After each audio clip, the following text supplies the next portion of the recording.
Bonjour, je vous souhaite la bienvenue dans cette nouvelle vidéo de Flash Gordon édition collector chez Hachette avec le tome 20 comprenant les planches dominicales du 12 novembre 1978 au 1er novembre 1981. Alors, la présentation c'est toujours la même, hein, format cartonné italien avec le titre en dorure, superbe. Et sur la frange, nous avons la présentation avec le numéro au dos, bien sûr, la présentation de la collection. Toujours vendu au même prix chez les marchands de journaux au prix de 13,99 €. Mais bien sûr, vous pouvez aussi le trouver chez l'éditeur. Vous pouvez le commander chez l'éditeur ou voir chez votre marchand de journaux s'il peut commander les numéros. Alors, pour cette vidéo, dorénavant, je ne vais pas m'appesantir à faire un résumé des aventures, ça serait beaucoup trop long. Alors j'ai lu les histoires, je ferai quelques commentaires au gré des pages, mais c'est tout. Je vais juste vous faire une présentation de l'album. Alors celui-ci fait un total de 160 pages. Voilà, page de garde. Nous avons dans cet album un article consacré au dessinateur Russ Heath. Voilà. Ça fait qu'une page. C'est assez sommaire, mais bon. Alors on a un total de 10 histoires dans cet album. Nous avons le bateau de la mort, les Scorpies affrontent Baldur, le capitaine Roper, femme de pouvoir, otage, Noé 2, les hommes lézards de Vénus, l'intrus extraterrestre, une ferme à la rideau et le garçon requin de Mongo. Pour la plupart, la grosse partie, 98% des dessins, c'est Bob Fugitani. Et au scénario, nous avons bien sûr Dan Barry. Et pour la dernière histoire, il s'y colle aussi au niveau du dessin. Alors, graphiquement, là on arrive à peu près vers la fin des années 70, début des années 80. C'est toujours aussi impeccable. Bob Fugitani fait un travail remarquable.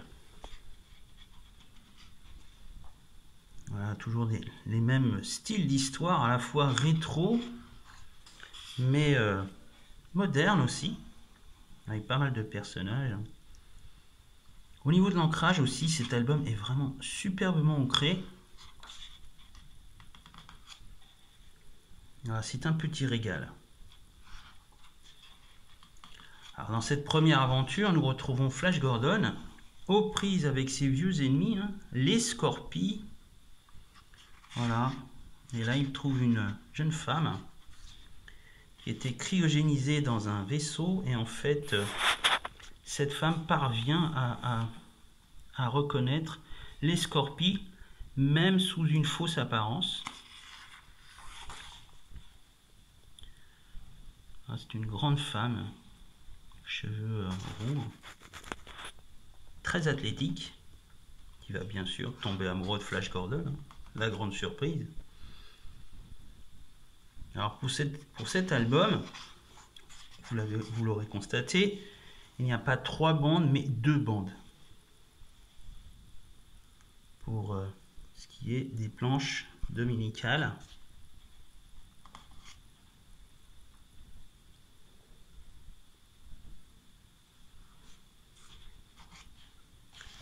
Alors au gré des histoires, on retrouve des personnages comme ce viking géant emprisonné dans les glaces. Il était déjà apparu dans les histoires précédentes.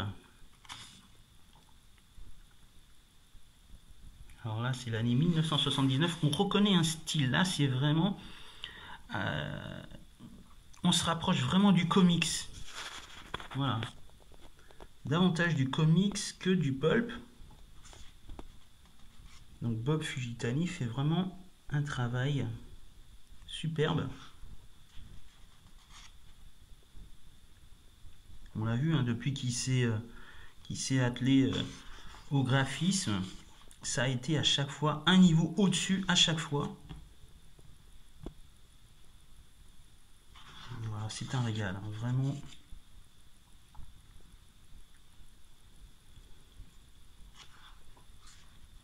On a eu plusieurs périodes, hein, dans cette collection. Les années 30, années 40, années 50, 60, 70. Et on voit qu'en fait, le personnage a su évoluer à chaque fois avec son époque, avec des histoires vraiment s'imprégnant de l'ère du temps. Et en fait, ceci explique peut-être sa longévité, hein. Là, on retrouve le personnage de Ming, hein, qui était déjà apparu, hein, bien sûr. Et là, vraiment, c'est la caricature du personnage, limite, hein, quand même.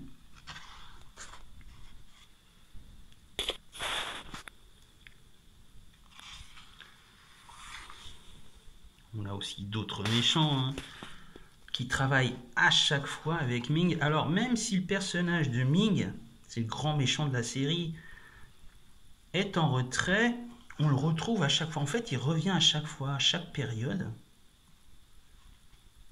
Donc, regardez, sur 2 planches, c'est vraiment pas mal, hein.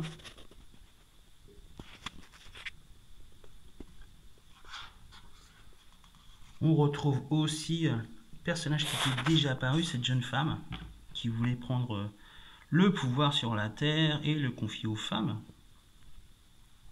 Flash Gordon, une série aussi féministe avant l'heure, donc déjà en avance sur son temps.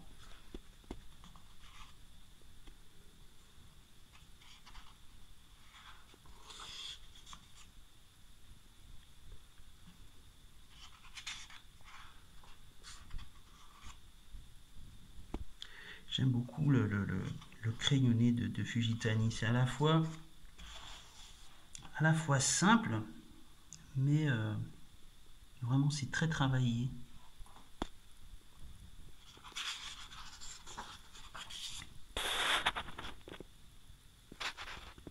C'est vrai que vous l'aurez constaté, hein, j'ai pris beaucoup de retard au niveau des albums de Flash Gordon, mais je vais tâcher d'y remédier. Parce que là, on a encore quand même pas mal d'albums en retard. La série arrive déjà à son 26e tome. Là, j'en suis au numéro 20. Voilà, alors là, on a dans cette aventure, ce peuple qui font partie du peuple Drin, donc du peuple qui correspond à la jeune femme que je vous avais présentée au début de cet album. Et en fait, les Drin sont les ennemis des Scorpies.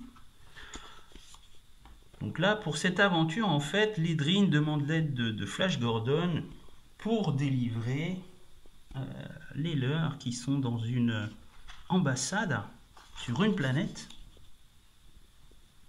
Donc il y a un petit peu de politique aussi dans Flash Gordon, hein, mine de rien.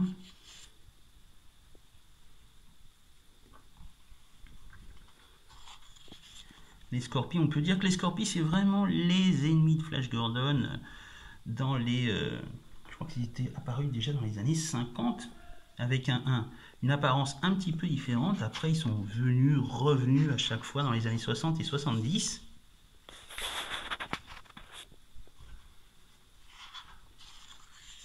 Alors l'autre aspect que je trouve assez intéressant, c'est qu'en fait, Flash Gordon, en ce qui concerne le look, l'apparence des vaisseaux, en fait, ça ne change pas. Ça reste toujours le même.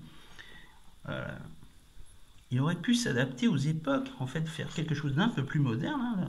Là, on est dans les années 80. En fait, non, ça reste à chaque fois identique. C'est ce que j'appelle de la bande dessinée rétro-futuriste. Voilà. Tout en ayant un œil sur le futur, ça reste quand même assez ancien. Vision un peu rétrograde aussi, je trouve, en ce qui concerne les peuplades. C'est à chaque fois Alors je ne sais pas si c'était voulu par Dan Barry, il les présente à chaque fois comme des êtres un peu primitifs. Mais bon.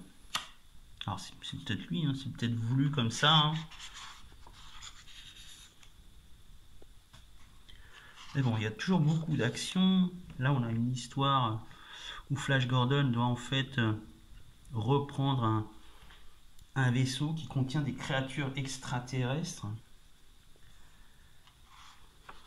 Mais il y a tout. Hein. C'est hyper diversifié, Flash Gordon. Après, on revient sur Mongo avec d'autres peuplades. Vous avez aussi des peuples requins. Enfin, il y a tout. À chaque fois des extraterrestres, hein, des peuples extraterrestres. Voilà.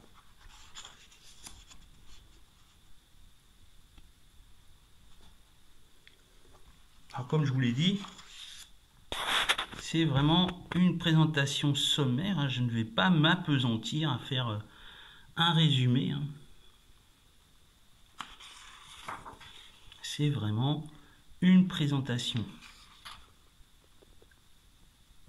Et sinon, je pense qu'on durerait un peu plus de 20 minutes. Hein. Il faut quelque chose d'un peu plus vivant. Alors, vous me direz en commentaire si ça vous a intéressé ou pas, ou si vous préfériez... ah bon, comment je faisais les vidéos. En tout cas, pour cet album, alors les autres aussi sont très bons, mais celui-là, je trouve vraiment que l'ancrage a été particulièrement soigné. Je ne sais pas si les bandes originales étaient de cette qualité. Hein. J'ai un gros doute. Hein.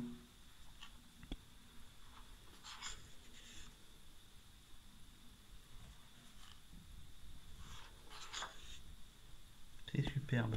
Là encore, comme je vous le disais, hein, à nouveau les Scorpies qui apparaissent. Voilà, c'est vraiment les grands méchants de Flash Gordon. On n'a pas uniquement Ming, on a aussi les Scorpies.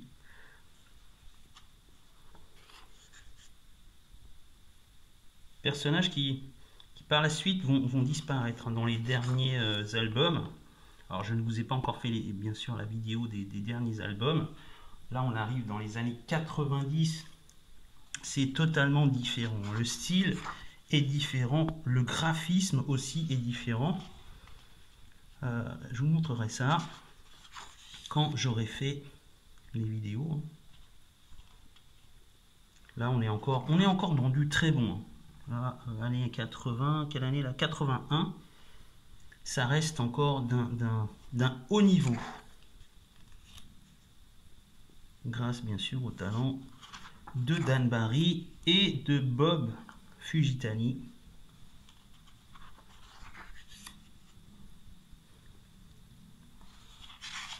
Voilà, on est sur la planète Mongo avec des personnages qui fréquentent des requins.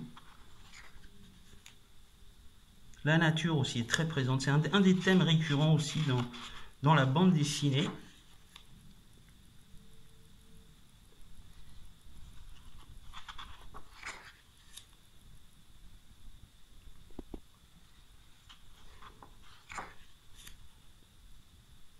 Voilà, les hommes requins envoyés par Ming.